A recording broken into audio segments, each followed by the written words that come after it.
Okay, so Ibrahim Traore is so loved that even white people are lending their voices to the revolution.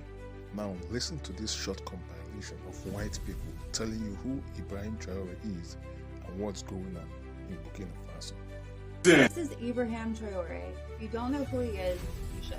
He is a shining example of what African countries could look like if European colonizers could keep their colonizing asses out of their countries.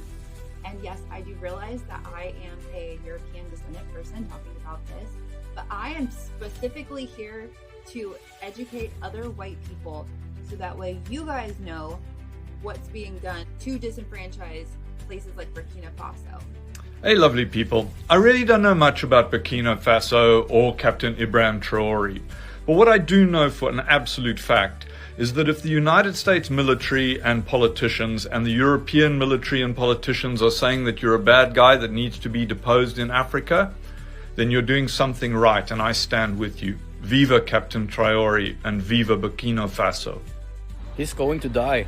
So why do I think Ibrahim Traore is going to die in the future? For sure. If you don't know, Ibrahim is the leader of Burkina Faso that took over the country with a military coup. The reason is quite simple. If you look at Gaddafi in 2011, if you look at Lumumba in 1961, one thing big leaders in Africa have in common is that all big leaders in Africa that want something great for Africa, that go against the will of the Western Europe, or Europe, the West Europe, and the United States of America, they're not welcome.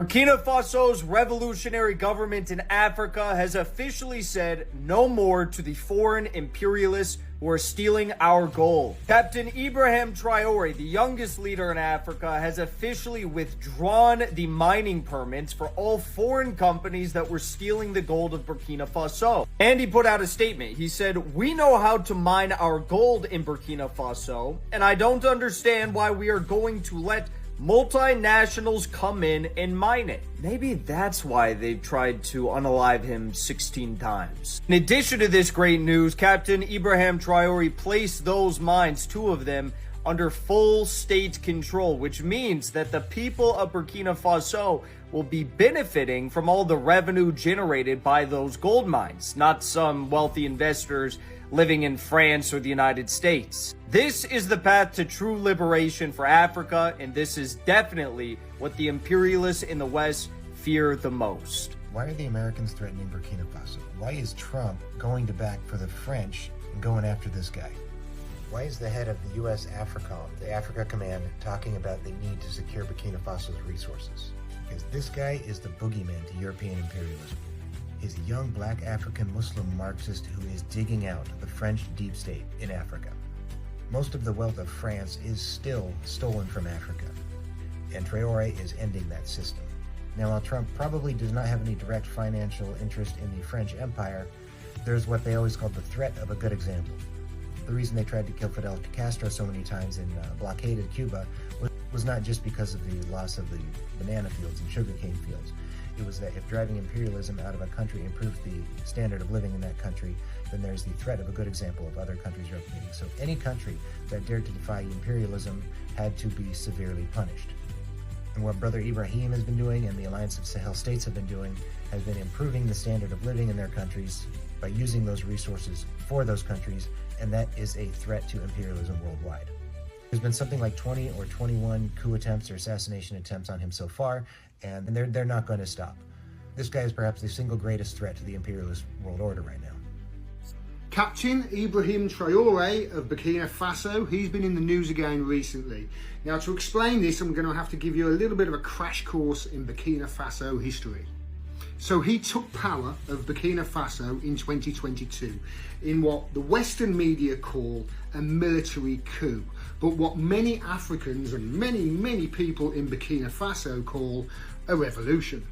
You see, Burkina Faso was, it used to be anyway, a French colony. Now, it got its independence as the Republic of Upper Volta in 1960. However, the French never really went away. And like many other colonies that France had in Africa, they made Burkina Faso use their CFA franc, their French franc, which France doesn't even use anymore. And as a result of that, Burkina Faso had to go through French banks. and the French banks then could basically buy the resources from Burkina Faso at pennies on, well, the franc, which is quite a lucrative deal when you consider that Burkina Faso is Africa's 4th biggest producer of gold. And he made it his aim when he came to power to basically kick the French out and take control over the gold reserves in Burkina Faso. And guess what? It's exactly what he did. I mean, not only was it unfair that the French could basically have control over those reserves, buy the gold at a knockdown price, and have their French companies mine the gold and refine it and not pay any tax in that country whatsoever, but also they weren't giving back anything to the people of Burkina Faso. He didn't just take control of the mining though, oh no, he took control of the refining of it as well, built the factories, and this is him just a few months ago getting delivery of their first gold bars. But that's not all he's done in the last 3 years. He has completely and utterly revolutionised the farming industry and the agricultural industry in Burkina Faso. I've heard stories of them even giving students, agricultural students, all the land and the equipment and the seeds they need to start growing food for their own population. He's not just wiped out the entirety of Burkina Faso's foreign debt in just 3 years, he's also made all education 100% free in the country. He also cut the pay of ministers by 30%. There was a lot of corruption in Burkina Faso, but he's also increased the salaries of workers by 50% in that time. He's basically done more in 3 years than every one of the politicians in the UK have done in my entire lifetime, which is probably why democracy is coming for him by the look of it. They say he's a dictator. No problem with Saudi Arabia or any of the other dictatorships around the world, but no, he's a dictator, the guy who's bringing food and farming and agriculture and wealth to his country. And of course, where there's resources in the world, there's the good old United States of America. According to many reports that I've heard, there have been over a dozen assassination attempts or failed assassination attempts on this guy's life. And it's no wonder, I know a lot of you will be commenting below, I'm getting Colonel Gaddafi vibes here. So you would think that this guy would be scared, right, of, you know, the Western powers doing what the Western powers do. But he has something to say to them. Take a listen. They will tell us, you know, Thomas Sankara tried to do it like this, but where is he? He is dead. The Haitian president, he tried to do it like this. Where is he? He is dead. Gaddafi tried like this. Where is he? He is dead. These are the veiled statements made to us to instill fear. If we remain in this posture of fear, we will be cowards, and history will judge us. Our children will ask questions. Our grandchildren will ask questions. We are writing history. There is no room for cowardice. Amazing guy, right? Consider this. He's just 36 years old. Best of luck to you, mate. Best of luck. Ibrahim Traore is a name which you are going to hear a lot more about in Africa. This army captain took control of Burkina Faso in September of 2022 through a coup d'etat, and everything that's happened after that has been beneficial to Burkina Faso. So let's go through the list quickly. Firstly, he stopped the export of unrefined gold. He built his own gold refinery, and they are refining 150 tons of gold per year, which has increased their GDP with over $2 billion. He has given farmers in the country, I think 700 or 900 tractors, and therefore tomato production, rice production, and so forth, millet as well, has increased.